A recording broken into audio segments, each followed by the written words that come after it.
I have a couple of multimeters and I want to show you how to use them. So in this video we will take a look over the basic and most frequent usage cases. It's useful to have one around, especially with so many electrical gadgets. You can measure voltages, measure if a cable is broken, doing debug on PCB boards, measure various components like resistors, transistors, diodes. Let's start by trying to measure some voltages. The multimeter has these two test leads. The red one is for the positive connection and the black one is for the negative connection. For the voltage measurements, always connect the leads to these two ports here, COM and V. Never use these ports. These are only for current measurements. Let's select the voltage type measurement. Here please notice that we have two types of voltages, AC and DC. Let's try to measure a DC voltage from this battery. The battery has positive and negative terminals. Let's connect the negative terminals first and the positive terminals. We can see now the battery's voltage. But if we invert the test leads, we can see the minus sign appearing on the screen. This indicates that we have a reverse polarity. Let's try to see what happens if we set the instrument to AC and measure the DC voltage. And we read 0. So be careful. My friends call me from time to time because they forget such details. At this point you may probably wonder when to measure AC and when to measure DC.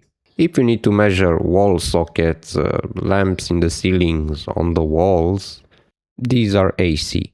If you need to measure something on your car, on your laptop, or batteries, Arduinos, PCB modules, these are DC. Or just check the labels, like on this power adapter. On the input, we have this sign like a wave here. This indicates that it's AC. While if it's a DC, look for this sign. Let's continue and see how to measure currents with a multimeter. For measuring the current, we need to move the red probe from the V port to the other two ports. If you measure low currents, use the milliamp port. If you expect to measure high currents, use the amp port. Set also the appropriate scale, milliamps or amps. The current meter is connected always between the supply and the consumer or the load. This is a practical example of measuring AC current from this light bulb. The instrument is connected in series. Now let's power on. And we read 0 because we forgot to set the AC scale. We have now roughly 20 milliamps, so let's scale down. Let's go to the milliamp range. This is much better, so we need to be aware of the scale always. Let's try to measure some DC current as well.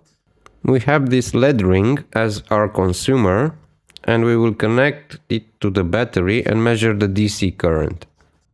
So now everything is on, and we measure roughly 65 milliamps.